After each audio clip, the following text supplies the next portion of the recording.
Defensive lineman, Mikail Kamara. We'll start with Zach. We'll go to Daniel. You've been about as bullish as anybody about this team, through the course of the season. I'm just curious from your perspective. You talked about watching it kind of come together in spring camp and different things.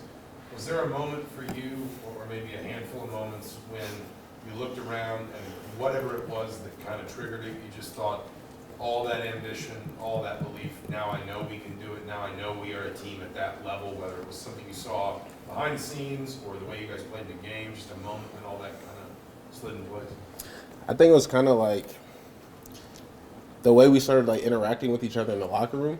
I think our team chemistry got to a point where everyone was able to talk to everyone about different things. So I think kind of noticing that from the beginning of the year towards the middle of the season, I started seeing things like that.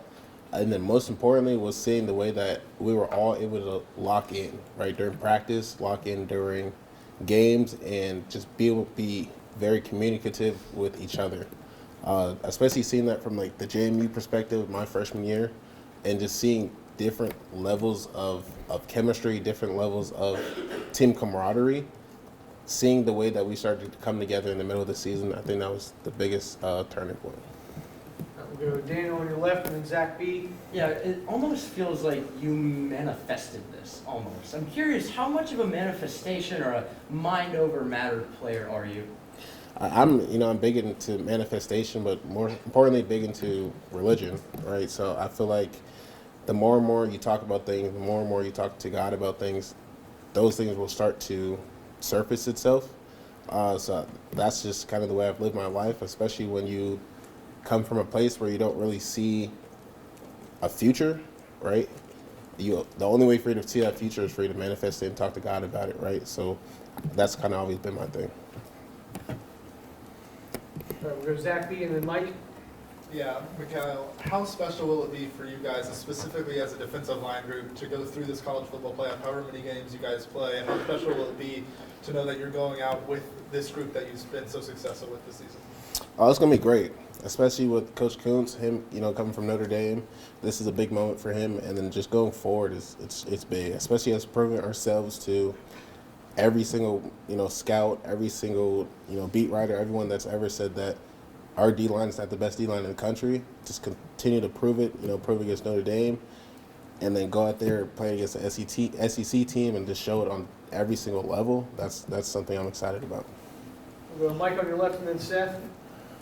Yeah, before the season, you said you want to prove yourself this year. You get all this recognition, lead the league, FBS and quarterback pressures. What's been kind of the most meaningful part of that outside of reaching the playoffs for you personally? Just to show that all my production that I did at JMU wasn't a fluke. I think that's something important. And then especially just me personally, just all the work that I ever put in really to manifest and to show itself right in front of me. It's a blessing, and I'm forever grateful for it. We'll go to Seth on your left and then Todd. And Mikail, when you look at Notre Dame and the way that they rough with the quarterback, what challenges does that create for you on the edge? What are you expecting from that? It definitely creates extra numbers, right? Especially with the, having a lead blocker with the running backs and having that extra man blocking. But for me, I feel like their scheme is pretty simple. It's just for us to go out there and fit our gaps and do what we need to do. We've practiced it, we've seen it. It's something different, but nothing that scares us at all. We'll go Todd front row on your left and then Joe. Mikail, you're being confident from the beginning. I mean, you exuded that confidence, even before the season started.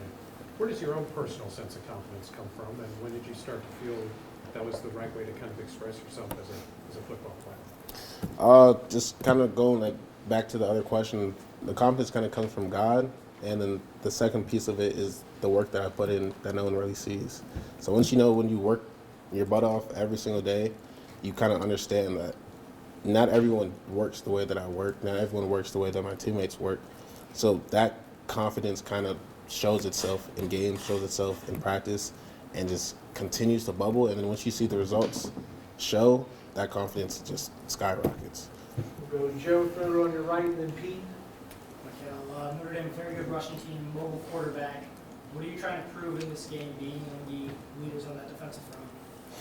Really just that we're physical. I think that's the biggest thing. When you play against a team like this who wants to run their quarterback, that really means that they just want to grind it out. So this is really just going to be a physical ball game to see who outlasts the other, and I know it's going to be us on top.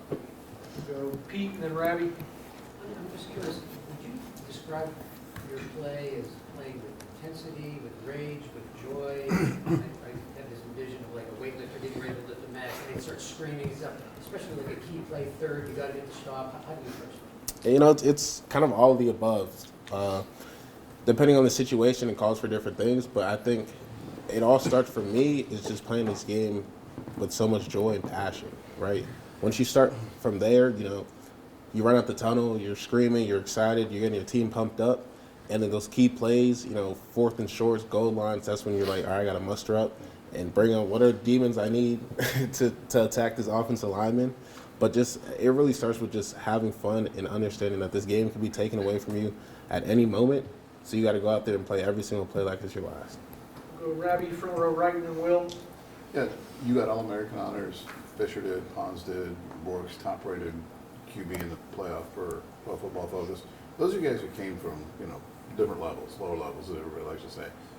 What is the chip on the shoulder? Is it always there? What is it? Do you talk about it? Just kind of give us a sense of what is it that drives you guys as far as that aspect goes? I think it's just something that's just there, right? I think it's something that we've all had because we've always been underdogs. And now to come up here in this situation and still be looked as an underdog, that chip just continues to grow, to be honest with you. No matter how many sacks I get, no matter how many plays Pons makes, Fish makes, Rourke makes, the chip just gets bigger and bigger every single time because now, you know, you have one good game. If you have a bad game, they're going to chirp at you. So it's like every single game you got to bring it.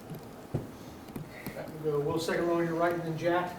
Okay, well, Coach Haynes talked about yesterday is he wants you guys to get northbound every play. What's kind of the rush that you and the other D linemen get from being able to just go straight at somebody or get a swimming ball with the rush? It's fun. Like all the things I work at, hitting the pads, all the, you know, smooth pass rushes and cute wins that you see on Instagram, right? You get to go hit those, and hopefully they see your highlights on ESPN, right? But it's really just go out there and just wreak havoc, make plays, right? So you have a one-on-one basically every single time, just go win it. Simple. Go Jack on your left.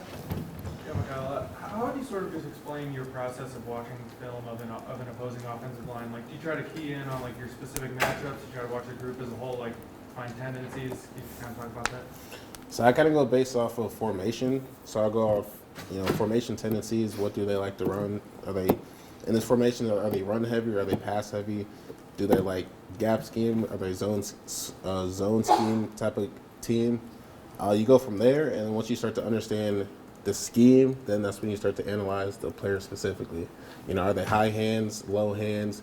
Does this guy come off with a lot of intensity? Is he kind of more finesse? So you kind of go based off that, and then once I understand all of those aspects, then I start to understand my strengths and weaknesses based off of what he does, and then I try to attack his weaknesses with my strengths. Great. Thanks, Mikail. Thank you. Thank you.